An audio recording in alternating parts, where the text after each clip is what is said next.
السلام علیکم ورحمۃ اللہ وبرکاتہ۔ الحمد للہ نحمده ونستعینه ونستغفره ونؤمن به ونتوکل علیہ ونعوذ باللہ من شرور انفسنا ومن سیئات اعمالنا من یهد اللہ فلا مضل له ومن یضلل فلا ہادی له ونشهد ان لا الہ الا اللہ وحدہ لا شریک له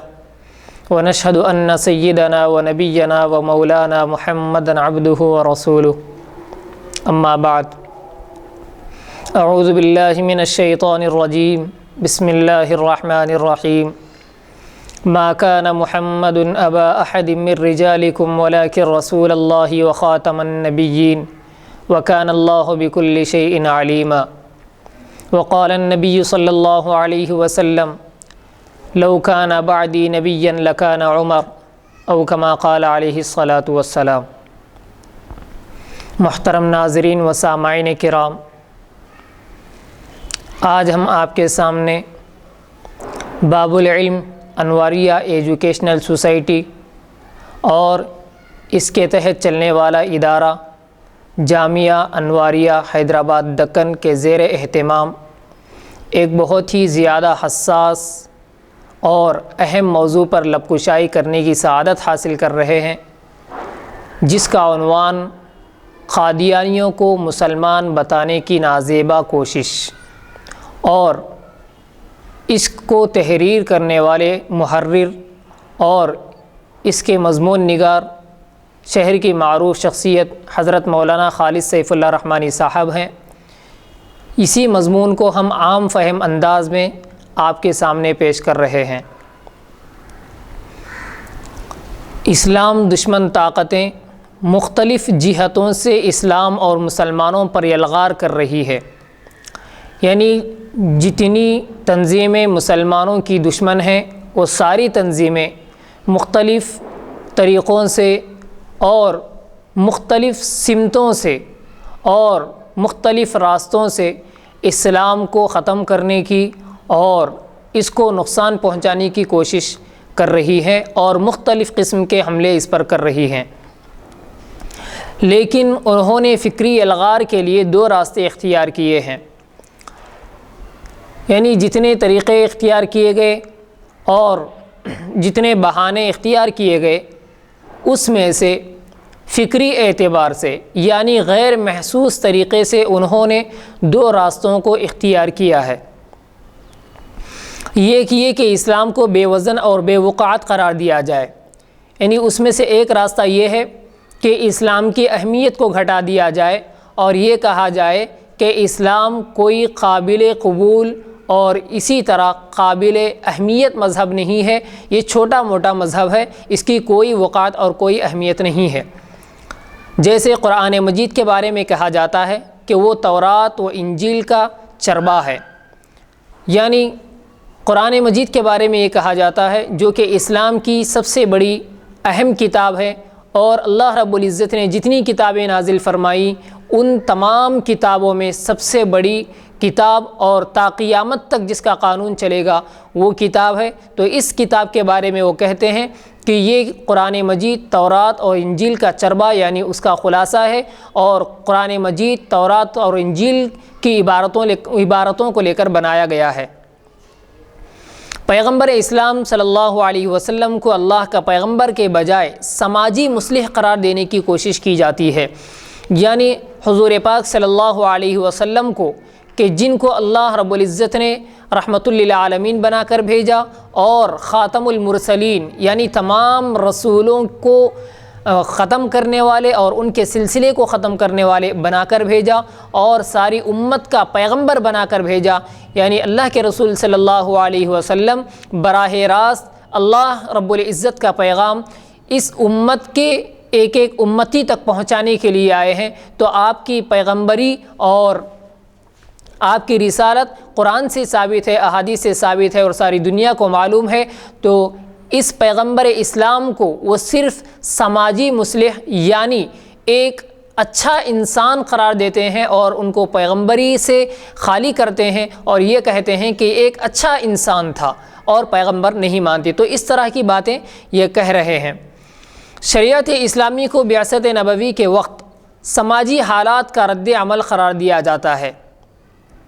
سائنس اور ٹیکنالوجی کے میدان میں مسلمانوں کے کارناموں کو یا تو نظر انداز کیا جاتا ہے یا اسے محض فلاسفہ یونان کے افکار کی تشریح کا نام دیا جاتا ہے۔ یعنی مسلمان سائنس اور ٹیکنالوجی میں چاہے جتنی ترقی حاصل کر لیں اور جتنے بڑے کارنامے انجام دے دیں، یا تو سرے سے ان کا انکار کر دیا جاتا ہے، یعنی ان کو بے وقعت بتایا جاتا ہے کہ مسلمانوں نے کوئی سائنسی کام اچھا نہیں کیا، اور اسی طرح کوئی ٹیکنالوجی میں مسلمانوں نے کوئی ترقی نہیں کی، اس طرح کہا جاتا ہے۔ یا اگر کسی مسلمان نے بہت ہی زیادہ اچھا کام کیا ہے تو اس کو کہا جاتا ہے کہ فلاسفہ یونان کے افکار کی تشریح، یعنی جو یونان کے فلسفی حضرات تھے انہوں نے جو کام کیے ان کی تشریح کا نام دیا جاتا ہے اور اس کو بھی نظر انداز کر دیا جاتا ہے۔ یہ تھا ایک طریقہ جو اسلام کے دشمنوں نے اسلام کو نقصان پہنچانے کے لیے اختیار کیا ہے۔ دوسرا طریقہ کار یہ ہے کہ جن لوگوں نے اسلام کو نقصان پہنچایا ہے ان کو ہیرو بنا کر پیش کیا جاتا ہے۔ یعنی پہلا طریقہ تو یہ تھا کہ سرے سے اسلام ہی کو بے وقعت قرار دے دیا جائے، یعنی اسلام کی کوئی اہمیت لوگوں کے سامنے بتائی نہ جائے۔ تو دوسرا طریقہ الزامی ہے کہ دوسرا طریقہ یہ ہے کہ جن لوگوں نے اسلام کو نقصان پہنچایا ہے، جن کی طرف سے اسلام کو نقصان پہنچا ہے اور اسلام کی اہمیت کو نقصان پہنچا ہے، مسلمانوں کو نقصان پہنچا ہے، ان کو ہیرو بنا کر پیش کیا جاتا ہے۔ یعنی جن لوگوں نے نقصان پہنچایا ہے ان کو بہت ہی زیادہ اہمیت دے کر لوگوں کے سامنے لایا جاتا ہے، ان کو ہیرو بنا کر پیش کیا جاتا ہے، اور ان کی ایسی تصویر کھینچی جاتی ہے کہ گویا وہی اسلام کے حقیقی ترجمان ہیں۔ اسی کا ایک مظہر یہ ہے، یعنی اس کا ایک روپ اور تصویر یہ ہے کہ مغربی طاقتیں ہمیشہ قادیانیت کو خصوصی اہمیت دیتی رہی ہیں، قادیانیوں کے ساتھ خصوصی دوستانہ اور خیر خواہانہ تعلق رکھتی ہیں۔ یعنی جن لوگوں نے اسلام کو نقصان پہنچایا ہے، مسلمانوں کو نقصان پہنچایا ہے، ان لوگوں کو ہیرو بنا کر پیش کیا جاتا ہے۔ اسی طرح اسلام اور مسلمانوں کو نقصان پہنچانے میں قادیانیوں نے بہت بڑا اہم کردار ادا کیا ہے۔ تو مغربی ممالک نے اور اسی طرح اسلام مخالف جو لوگ ہیں اور جو تنظیمیں ہیں اسلام کی دشمن بن کر سامنے آ رہی ہیں، یہ تنظیمیں اس قادیانی مذہب کو ابھارنے کی کوشش کر رہے ہیں اور یہ کہہ رہے ہیں کہ قادیانیت اسلام کا ایک بہترین ترجمانی کرنے والا فرقہ ہے۔ تو قادیانیت کو خصوصی اہمیت دیتی رہی ہیں، قادیانیوں کے ساتھ خصوصی دوستانہ اور خیر خواہانہ تعلق رکھتی ہیں اور انہیں ایک مسلمان کی حیثیت سے پیش کرتی ہیں۔ یعنی کہا جاتا ہے کہ قادیانی بھی مسلمان ہیں، تاکہ مرزا غلام احمد قادیانی جو کہ فرقہ قادیانیت کا بانی اور اس کا اہم پیغمبر مانا جاتا ہے، اور مرزا غلام احمد قادیانی ایک جھوٹا اور کذاب انسان تھا جس کو قادیانیوں کے ساتھ خصوصی دوستانہ اور خیر خواہانہ تعلق رکھتی ہیں اور انہیں ایک مسلمان کی حیثیت سے پیش کرتی ہیں، تاکہ مرزا غلام احمد قادیانی اور اس کے متبعین نے، یعنی مرزا غلام احمد قادیانی اور اسی طرح اس کے ماننے والوں نے اسلامی تعلیمات کو مسخ کرنے کی جو ناپاک کوششیں کی ہیں اسے اسلام اور مسلمانیت کا لبادہ اڑا جائے۔ یعنی مرزا غلام احمد قادیانی نے اپنے متبعین یعنی اپنے پیروکاروں کو، اپنے ماننے والوں کو لے کر اسلام کے خلاف جو سازشیں کی ہیں اور اسلام کو نقصان پہنچانے کی جو کوششیں کی ہیں اور جو اپنی تعلیمات اس نے ظاہر کی ہیں، ان تعلیمات کو اسلام کا نام دے کر ان تعلیمات پر اسلام کی پوشاک ڈال دی جائے اور اسلام کا لباس ڈال کر اس کو اسلام کی طرح ظاہر کیا جائے اور بیان کیا جائے۔ اس طرح کی کوششیں کی جا رہی ہیں۔ اسی طرح کی ایک ناپاک کوشش ابھی حکومت ہند کی طرف سے سامنے آئی ہے کہ 2011 میں ہندوستان کی مردم شماری کا جو خلاصہ سامنے آیا ہے، یعنی 2011 میں ہندوستان کی جو مردم شماری کا مسئلہ سامنے آیا، یعنی لوگوں کی گنتی کا مسئلہ سامنے آیا، اور اس طرح کا جو خلاصہ سامنے آیا ہے اس میں مسلمانوں کے ایک فرقے کی حیثیت سے احمدی مسلمانوں یعنی قادیانیوں کا ذکر کیا گیا ہے۔ یعنی ان کو بھی مسلمان بنا کر پیش کیا گیا ہے۔ اس میں مسلمانوں کے ایک فرقے کی حیثیت سے احمدی مسلمانوں یعنی قادیانیوں کا ذکر کیا گیا ہے۔ پہلے مسلمان فرقوں کی حیثیت سے سنی، شیعہ اور اسلامی اسماعیلی کا ذکر ہوتا تھا، لیکن اس بار اس میں اس فرقے کا اضافہ کیا گیا ہے، یعنی اس سے پہلے صرف مسلمانوں کو یا تو سنی یا پھر شیعہ یا اسماعیلی کے اعتبار سے ذکر کیا جاتا تھا، لیکن اب کی بار یہ ایک فرقہ اور بڑھا دیا گیا ہے، قادیانی فرقہ، اس کو بھی مسلمان بنا کر پیش کیا جا رہا ہے۔ تو ظاہر ہے کہ یہ مسلمانوں کے جذبات کو زخمی کرنے اور ان پر ایک ایسی بات تھوپنے کی کوشش ہے جس کے غلط اور ناقابل قبول ہونے پر تمام مسلمانوں کا اتفاق ہے، اور ایک ایسے گروہ کو مسلمان قرار دیا جا رہا ہے جس کو مسلمانوں کے تمام فرقے دائرے اسلام سے خارج سمجھتے ہیں، یعنی جتنے فرقے ہیں اسلام کے سارے فرقے، چاہے سنی ہو یا کوئی اور فرقہ ہو، تو ہر فرقے نے قادیانی کو اسلام سے خارج کہا ہے اور اس کو کافر کہا ہے، کیونکہ اللہ کے نبی علیہ الصلاۃ نے ارشاد فرمایا کہ لا نبی یا بعدی، میرے بعد کوئی نبی نہیں ہے، اور فرمایا کہ لو کان بعدی نبیا لکان عمر، کہ اگر میرے بعد کوئی نبی ہو سکتا تھا، یعنی بفرض محال، اور اگر مان بھی لیا جائے فرضی طور پر، اگر لو کان بعدی نبیا، میرے بعد اگر کوئی نبی ہوتا تو لکان عمر، تو وہ عمر ہوتے۔ تو یہ جھوٹا، کذاب اور لعنتی مرزا غلام احمد قادیانی نے اپنے آپ کو پیغمبر اور اسی طرح اپنے آپ کو ایک نبی لوگوں کے سامنے منوا کر اس نے ایک فرقہ تیار کر لیا جس کو قادیانیت کہا جاتا ہے۔ اسی فرقے کو سارے اسلام کے فرقوں نے، اسلام کی جتنی جماعتیں ہیں ساری جماعتوں نے دائرے اسلام سے اس کو خارج کر دیا ہے اور اسلام میں اس کو داخل نہیں مانا ہے۔ تو ایک ایسے فرقے کو مردم شماری میں خلاصے کے اعتبار سے مسلمانوں کے فرقے میں شامل کرنا، یہ بھی اسلام کے لیے ایک حملے سے کم نہیں ہے۔ اور ایک ایسے گروہ کو مسلمان قرار دیا جا رہا ہے جس کو مسلمانوں کے تمام فرقے دائرے اسلام سے خارج سمجھتے ہیں، اس لیے ضرورت اس بات کی ہے کہ مسلمان خود اس فتنے کی سنگینی کو، یعنی اس کی سختی کو سمجھیں اور دوسرے بھائیوں کو اس سے واقف کرائیں۔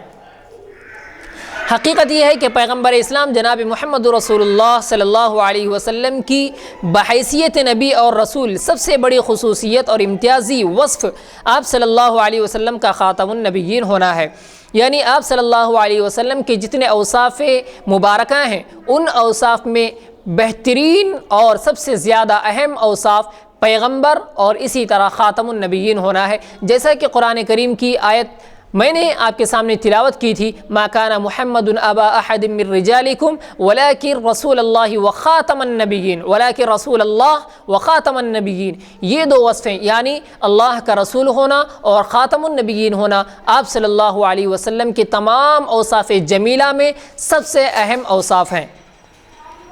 یعنی نبوت کا سلسلہ آپ صلی اللہ علیہ وسلم کی ذات اقدس پر ختم ہو چکا ہے، آپ کے بعد نہ کوئی نبی آیا ہے اور نہ کوئی نبی آئے گا۔ اس کی وجہ ظاہر ہے کہ ایک پیغمبر کے بعد دوسرے پیغمبر کی آمد یا تو اس لیے ہوتی ہے کہ پہلے پیغمبر کے ذریعے انسانیت کو جو تعلیم حاصل ہوئی وہ محفوظ نہ رہے، یعنی ایک نبی کے بعد دوسرا نبی یا ایک پیغمبر کے بعد دوسرا نبی اس وقت آتا ہے جب کہ پہلے نبی کی تعلیمات ختم کر دی گئی ہو اور پہلے نبی کی تعلیمات میں کوئی نقصان آیا ہو، تو پھر دوسرا نبی آ کر اس نقصان کی بھرپائی کرتا ہے اور اس نقصان کو ختم کرتا ہے۔ تو ایسے نبی کے بعد کوئی نبی آ سکتا ہے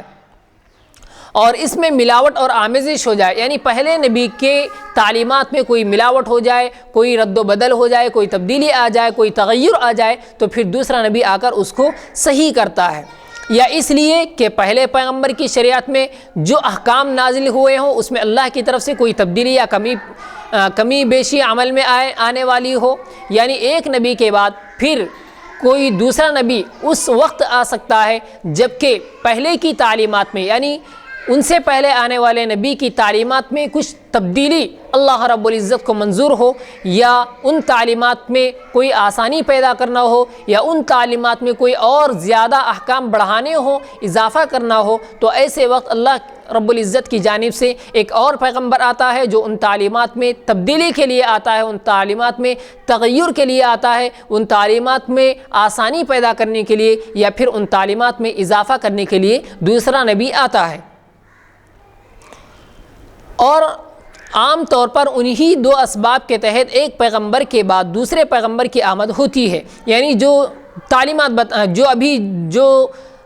دو سبب آپ کے سامنے بتائے گئے ہیں، ایک سبب تو یہ ہے کہ پہلی تعلیمات محفوظ نہ ہو، اس میں کوئی رد و بدل کیا گیا ہو، کوئی تبدیلی کی گئی ہو، تو پھر اس کے بعد دوسرا نبی آ کر ان تعلیمات کو صحیح کرتا ہے اور ان کی بھرپائی کرتا ہے۔ دوسرا سبب تعلیمات میں من جانب اللہ، یعنی اللہ کی طرف سے کوئی تغیر یا تبدل کا امکان ہو اور اس کی مصلحت ہو اللہ کی طرف سے کہ تعلیمات پہلی جو تعلیمات ہیں ان تعلیمات میں یا تو آسانی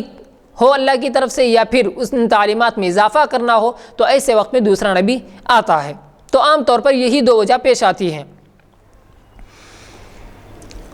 تو عام طور پر انہی دو اسباب کے تحت ایک پیغمبر کے بعد دوسرے پیغمبر کی آمد ہوتی ہے۔ پیغمبر اسلام محمد رسول اللہ صلی اللہ علیہ وسلم کی تعلیمات اور آپ صلی اللہ علیہ وسلم پر نازل ہونے والی کتاب الہی پوری طرح محفوظ و موجود ہے، اور خود اللہ تعالیٰ نے اس کی حفاظت کا ذمہ لیا ہے۔ اور اللہ رب العزت نے قرآن کریم میں ارشاد فرمایا انا نحن نزلنا الذکر وانا لہ لحافظون،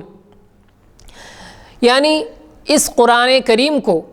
اس ذکر کو، اس نصیحت کو ہم نے نازل کیا ہے اور اس کی حفاظت کا ذمہ بھی ہمارے ہی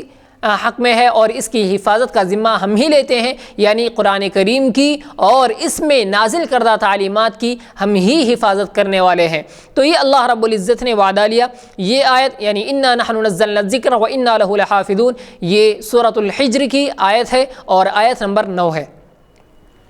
اور جہاں تک شریعت اسلامی میں ترمیم و تغیر کی بات ہے، یعنی تبدیلی، شریعت اسلامی میں تبدیلی کرنے کی بات ہے اور تغیر کرنے کی بات ہے، تو پھر شریعت پائے کمال کو پہنچ چکی ہے۔ یعنی جیسا کہ ابھی بتایا گیا کہ شریعت میں پہلے کی شریعت محفوظ نہ ہو تو نبی آتا ہے، یا پھر اگر شریعت میں کوئی تبدیلی کرنا ہو، یعنی تعلیمات کا اضافہ کرنا ہو یا تعلیمات میں آسانی پیدا کرنا ہو، تو ایسے وقت نبی آ سکتا ہے۔ حالانکہ اللہ رب العزت نے قرآن کریم میں ارشاد فرمایا کہ الیوم اکملت لکم دینکم واتممت علیکم نعمتی ورضیت لکم الاسلام دینا، یعنی یہ تک اللہ رب العزت نے فرما دیا۔ تو اور جہاں تک شریعت اسلامی میں ترمیم و تغیر کی بات ہے تو شریعت پائے تکمیل کو پہنچ چکی ہے، اور احکام شرعیہ کی نسبت سے اللہ تعالیٰ کی جو نعمت ہدایت انسانیت کو عطا کی جاتی تھی وہ تمام ہو چکی ہے۔ جیسا کہ میں نے ابھی کہا الیوم اکملت لکم دینکم واتممت علیکم نعمتی ورضیت لکم الاسلام دینا، یعنی اللہ رب العزت نے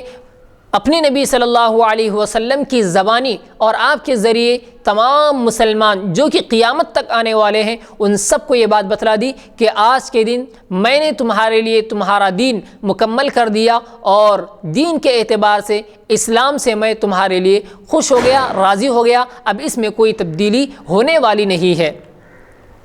تو یہ جو آیت ہے یہ آیت سورہ مائدہ کی تیسری آیت ہے، یعنی آیت نمبر 3 ہے۔ تو یہ گویا اس بات کا اعلان ہے کہ یہ شریعت آخری شریعت ہے، اب اس میں کسی قسم کی ترمیم یعنی کسی قسم کی تبدیلی اور اضافے و کمی کی گنجائش نہیں ہے، نہ اس شریعت کی تعلیمات میں کوئی اضافہ ممکن ہے اور نہ شریعت کے تعلیمات میں کوئی کمی یعنی کوئی نقصان منظور ہے۔ تو اس لیے ظاہر ہے کہ آپ صلی اللہ علیہ وسلم کے بعد اب کسی نبی کے آنے کی نہ ضرورت باقی رہی اور نہ اس کی کوئی گنجائش ہے۔ اس لیے خود قرآن مجید نے پوری صراحت و وضاحت کے ساتھ اعلان کر دیا کہ محمد صلی اللہ علیہ وسلم اللہ کے رسول اور آخری نبی ہیں، ولیکن رسول اللہ و خاتم النبیین، جیسا کہ خطبے میں آیت پڑھی گئی۔ قرآن کے اس صریح اور واضح اعلان کی مزید تائید و تشریح احادیث نبوی صلی اللہ علیہ وسلم سے ہوتی ہے۔ آپ صلی اللہ علیہ وسلم نے ارشاد فرمایا کہ بنو اسرائیل میں انبیاء قیادت و انتظام کا فریضہ انجام دیتے تھے، یعنی بنی اسرائیل میں جو انبیاء آتے تھے وہ قوم کے رہبر، قوم کے رہنما ہوتے تھے اور اسی طرح انتظام کا فریضہ انجام دیتے تھے، انتظام بھی کرتے تھے۔ بنو اسرائیل یعنی حضرت یعقوب علیہ السلام کی اولاد میں کیونکہ اس وقت کئی انبیاء ایک ہی وقت میں موجود ہوتے تھے، جیسا کہ ہم دیکھیں تو حضرت یعقوب علیہ السلام بھی موجود ہیں اور حضرت یوسف علیہ السلام بھی ایک ہی وقت میں موجود ہیں، اور آگے بڑھ کر اور دیکھا جائے تو پھر حضرت موسیٰ علیہ السلام بھی ہیں، حضرت ہارون علیہ السلام بھی ایک وقت میں ہیں، پھر اسی طرح حضرت موسیٰ بھی ہیں، حضرت ہارون بھی ہے، ان کے ساتھ ساتھ حضرت شعیب علیہ السلام بھی ہیں۔ تو اس طرح مختلف انبیاء مختلف کام انجام دیا کرتے تھے۔ جب کسی نبی کی وفات ہو جاتی تو اس کے بعد دوسرا نبی آ جاتا، لیکن میرے بعد کوئی نبی نہیں ہوگا، البتہ خلفاء ہوں گے، انہ لا نبی بعدی وسیکون خلفاء۔ یہ بخاری شریف کی روایت ہے، اور یہ حدیث بابو ما ذکر عن بنی اسرائیل میں آئی ہے۔ حضرت ابو ہریرہ رضی اللہ تعالیٰ عنہ سے آپ صلی اللہ علیہ وسلم کا ارشاد مروی ہے کہ مجھے انبیاء پر 6 چیزوں میں فضیلت دی گئی ہے، یعنی دنیا میں حضرت آدم علیہ السلام سے لے کر حضرت عیسیٰ علیہ السلام تک جتنے انبیاء آئے، یعنی آخری نبی تاجدار مدینہ محمد عربی صلی اللہ علیہ وسلم سے پہلے تک جتنے انبیاء آئے، ان تمام انبیاء میں 6 چیزیں اللہ کے نبی علیہ السلام کو ایک امتیازی اور معیاری طور پر دی گئی ہیں، اور ان چیزوں میں آپ کو فضیلت دی گئی ہے۔ اس میں ایک خصوصیت آپ صلی اللہ علیہ وسلم نے یہ ذکر فرمائی کہ سلسلہ نبوت مجھ پر ختم ہو چکا، کیونکہ حضرت آدم علیہ السلام آئے تو پھر ان کے بعد کئی انبیاء آئے، یہاں تک کہ حضرت عیسیٰ علیہ السلام تک بہت سارے کم و بیش 1,24,000 انبیاء علیہم السلام آئے، لیکن اللہ کے نبی علیہ السلام جو آخری پیغمبر ہیں محمد رسول اللہ صلی اللہ علیہ وسلم، آپ کی خصوصیت یہ ہے کہ آپ کے بعد کوئی نبی نہیں آنے والا ہے۔ وَخُتِمَ بِيَ النَّبِيُّونَ، یعنی مجھ پر نبیوں کو ختم کر دیا گیا۔ یہ مسلم شریف کی روایت ہے۔ ایک موقع پر آپ صلی اللہ علیہ وسلم نے ارشاد فرمایا کہ رسالت و نبوت کا سلسلہ ختم ہو چکا، اب نہ کوئی رسول آئے گا اور نہ کوئی نبی آئے گا، جس کو اللہ کہ نبی علیہ السلام نے اپنی زبان میں یوں فرمایا، ان الرسالہ والنبوہ قد انقطعت فلا رسول ولا نبی، یعنی رسالت اور نبوت ختم ہو چکی ہے، لہٰذا میرے بعد نہ کوئی نبی آنے والا ہے اور نہ کوئی رسول آنے والا ہے۔ تو یہ ترمذی شریف کی روایت ہے، بابو ذباب النبوہ میں بیان کیا گیا ہے۔ حضرت ثوبان رضی اللہ تعالی عنہ کی ایک روایت میں ہے کہ آپ صلی اللہ علیہ وسلم نے ارشاد فرمایا، میری امت میں 30 جھوٹے پیدا ہوں گے۔ میری امت میں، یہ آپ کی پیشن گوئی ہے اللہ کے رسول صلی اللہ علیہ وسلم کی، کہ آپ نے فرمایا کہ میری امت میں 30 جھوٹے پیدا ہوں گے جو نبوت کے دعوے دار ہوں گے، حالانکہ میں خاتم النبیون ہوں اور میرے بعد کوئی اور نبی نہیں آ سکتا۔ یہ ابو داؤد میں کتاب الفتن میں روایت ہے کہ اللہ کے نبی علیہ السلام نے فرمایا کہ میرے بعد 30 لوگ ایسے آئیں گے جو جھوٹا دعویٰ کریں گے کہ وہ نبی ہیں، حالانکہ میرے بعد کوئی نبی نہیں آنے والا۔ آخری نبی ہونے کی حیثیت سے آپ صلی اللہ علیہ وسلم کا صفاتی نام عاقب ہے، یعنی پیچھے آنے والا۔ عاقب کے معنی بعد میں آنے والا، پیچھے آنے والا۔ تو اب اس کے بعد جو پیچھے آنے والا ہے، اس کے بعد پھر کوئی پیچھے آنے والا نہیں ہے۔ آپ صلی اللہ علیہ وسلم نے فرمایا کہ میں عاقب ہوں جس کے بعد کوئی نبی نہیں ہو سکتا، انا العاقب الذی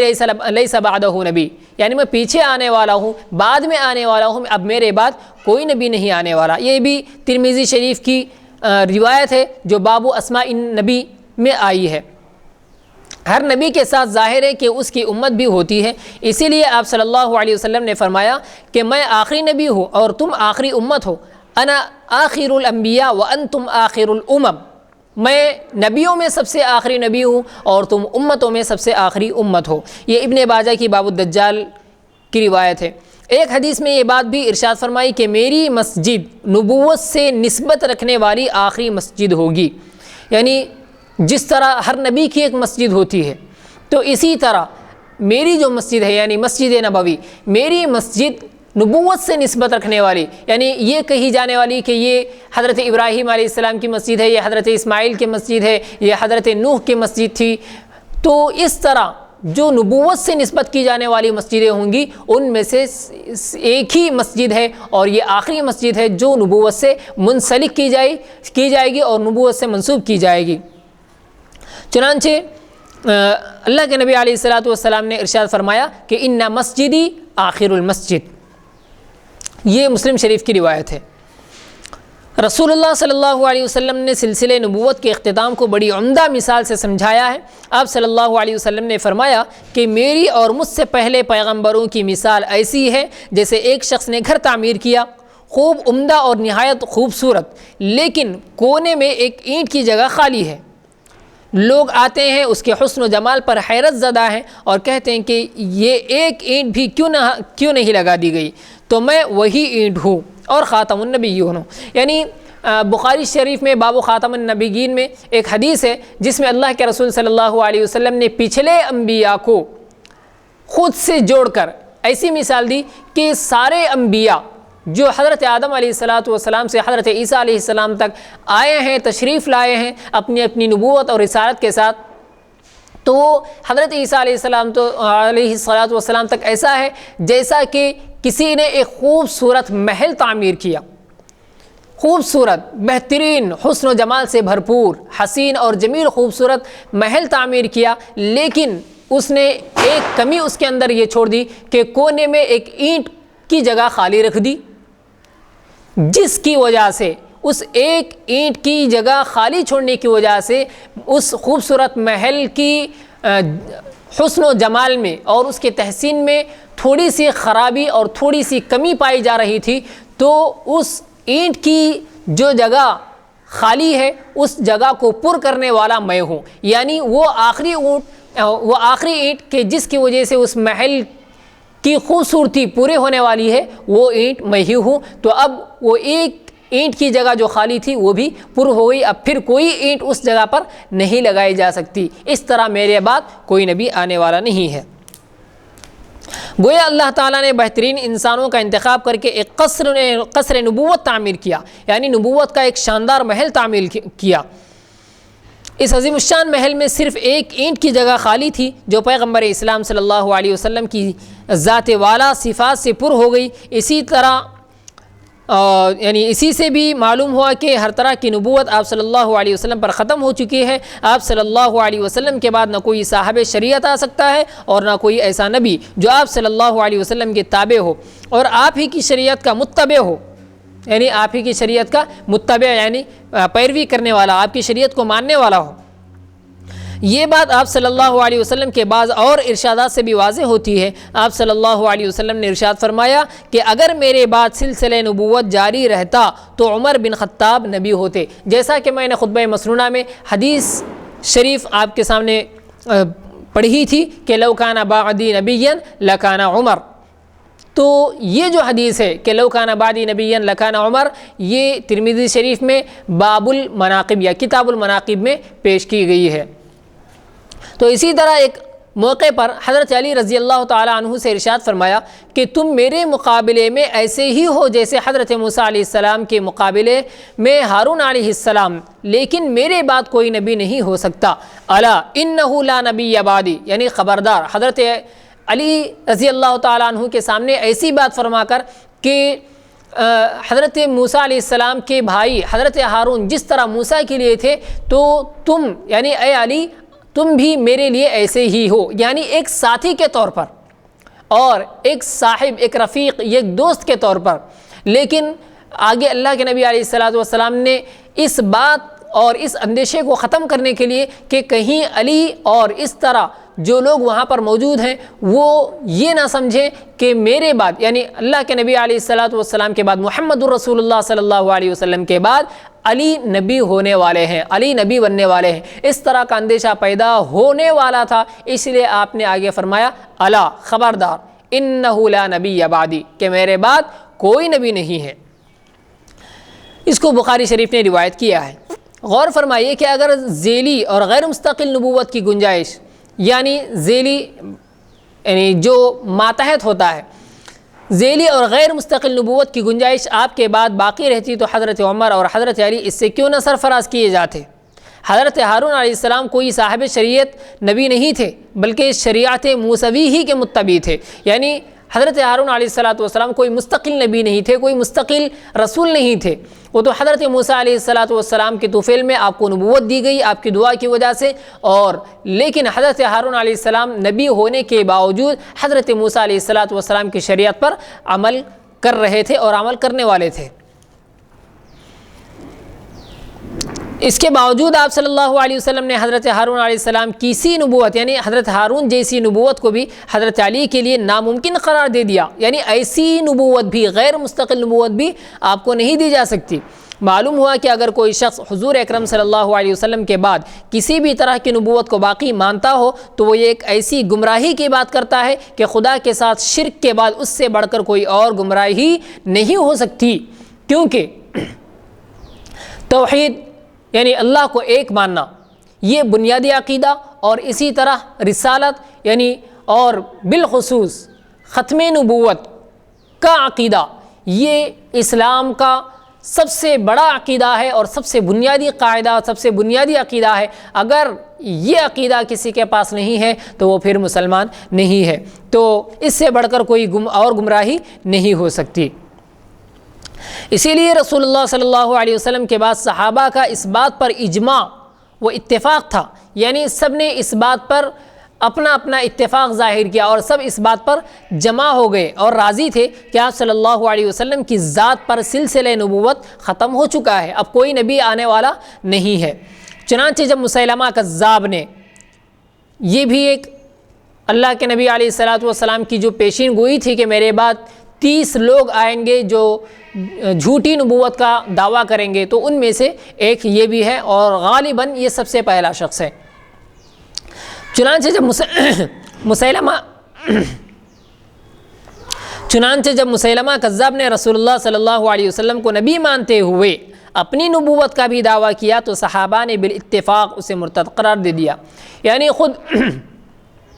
اللہ کے نبی علیہ الصلوۃ والسلام کو نبی بھی مان رہا تھا اور اسی کے ساتھ ساتھ خود کو بھی نبی منوا رہا تھا اور خود کے بھی نبی ہونے کا دعویٰ کر رہا تھا۔ تو تمام صحابہ نے اور سارے مسلمانوں نے اس کا بائیکاٹ کیا اور اس کو مرتد قرار دے دیا، اس سے جنگ کی گئی اور بالآخر وہ اپنے کیفر کردار کو پہنچ چکا۔ اسی لیے امام ابو حنیفہ رحمۃ اللہ علیہ نے فرمایا کہ اگر کوئی شخص نبوت کا دعوے دار ہو، یعنی اگر کوئی نبوت کا دعویٰ کرتا ہو اور کوئی مسلمان اس سے معجزہ اور نبوت کی علامت طلب کرے، یعنی کوئی آدمی جھوٹا نبوت کا دعویٰ کرتا ہے کہ میں نبی ہوں، تو اگر کوئی مسلمان اس سے معجزہ طلب کرتا ہے، یعنی اسے جھوٹا قرار دینے کے لیے، اسے ماننے کے لیے نہیں، اسے جھوٹا قرار دینے کے لیے کہتا ہے کہ تم نبی ہو تو پھر کوئی معجزہ بتلاؤ یا پھر اسی طرح کوئی کرامت بتاؤ،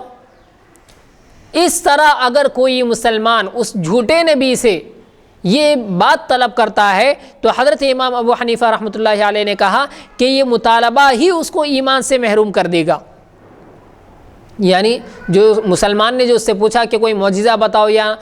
تمہارے نبی ہونے کی کوئی علامت بتاؤ، تو اس طرح جو مطالبہ کر رہا ہے اس مطالبے کی وجہ سے ہی اس مسلمان کا ایمان خطرے میں پڑ جائے گا۔